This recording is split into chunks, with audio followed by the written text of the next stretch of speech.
Hey, good morning once again, FCF. We're still in our journey where we're emphasizing the theme, don't look back. Once we put our trust in Christ and become His follower, we need to learn from our past. We may need to, process and resolve some things from our past, but then we're to learn to live in the present with an eye always toward the future, who we're destined to become in Christ, the place we're going to dwell eternally with Christ, those kinds of things. We're going to go back to the book of Numbers today. We were just there the day before, Numbers 11. Today we're going to go to Numbers 14. And when you get to Numbers 14, you're probably a month and a half past where we were at. They were about 13 and a half months out of Egyptian bondage in Numbers 11. They're probably about 15 or 16 months out here. Now, why this is important is this. They are finally right on the border of the Promised Land. Remember, God's telling them, I'm going to make you a great nation. I'm going to give you this land. The Canaanites, after 400 years, have not repented of their lifestyle and all the evil that went with it. And so God's going to push them out of the land of Canaan and give it to Israel.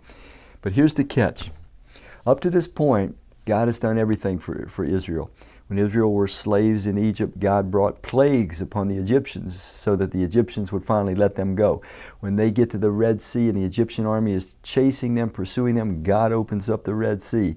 They go through, the waters collapse on the Egyptians. God's provided for them water when they didn't have water out of a rock. He's provided manna from heaven when they needed food.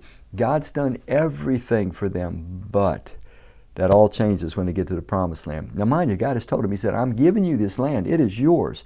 All you have to do is go and take it. And that's the part that became incredibly uncomfortable for them.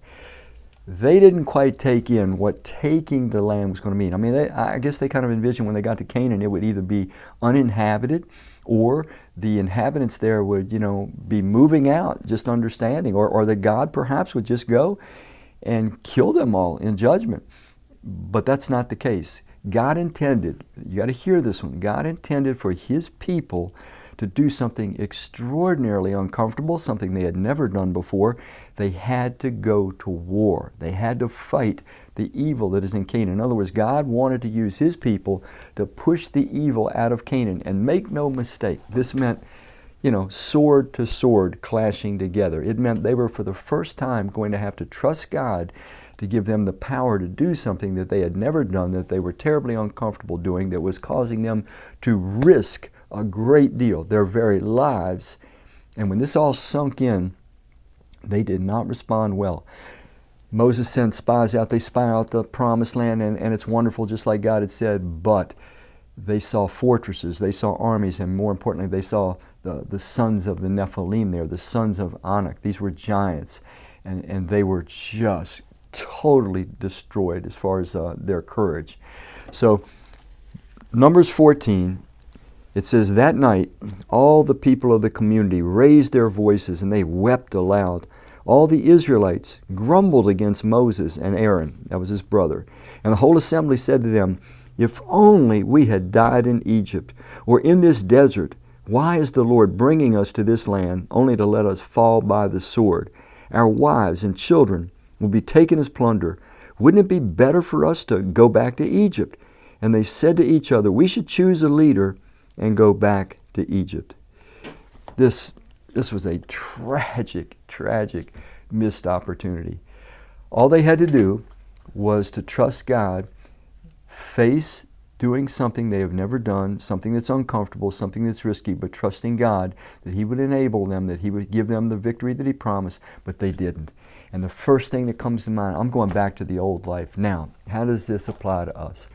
We start out, we put our trust in Christ, we become His followers, we start to learn, and we start to learn that one of the things God asks us to do is He says, I want you to start learning to put off your old self, your old ways, your old habits, and I want you to put on the new self, which is to be a Christ-like version of yourself and learn new ways, new habits. Then He calls us to, He says, I want you to go and take the message of Christ. I want you to take it to the world. I want you to push through the pushback of society and get this message out to those that don't know it. And that's a struggle, that's a battle, that's uncomfortable, that causes us to take some risks. We have to identify fully with Christ. And sometimes we get where we're thinking, you know what, this is harder than I ever thought. I'm not so sure that life wasn't seemingly easier back in Egypt. Now they forget, once again, the Israelites forget that just 15, 16 months earlier, they heard the crack of the whip on their backs. They were treated like furniture. They had no respect as human beings. They forget that. They just remember that Egypt didn't make them feel as threatened and uncomfortable as doing the will of God was now making them feel. You have to understand something. God will often ask us to do things that make us feel uncomfortable. It's part of the way He catalyzes our internal development, and He's preparing us for eternity. We're going to partner with God through all eternity. We're going to be those that carry out His will, and we have to learn to trust Him for power and ability that will get us past our discomfort and give us ability to do things that we don't have to start with. The Israelites failed this test, and this is why they wander around in the wilderness for 40 years. The Lord literally waits until that generation from 20 years old and up die off, and then a new generation comes, and Joshua, who was underneath of Moses' tutelage all these years, 40 years, he takes the new generation of Israelites into the promised land. After 40 years living in the wilderness, they're ready to trust God now, and they're ready to fight anything that moves because they're sick of the wilderness. There's a lesson here. God will let us stay in the wilderness. It's safe and it's predictable, but it's really boring and tedious.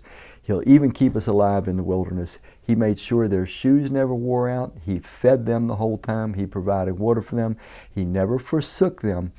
But they lost a great opportunity to be who they were meant to be and to do what they were meant to do. Let's make sure that we don't look back at our past and think that it's an easier way of living than going forward with God, facing some uncomfortable circumstances along the way. I hope this one speaks to you, and maybe you'll share it with somebody even.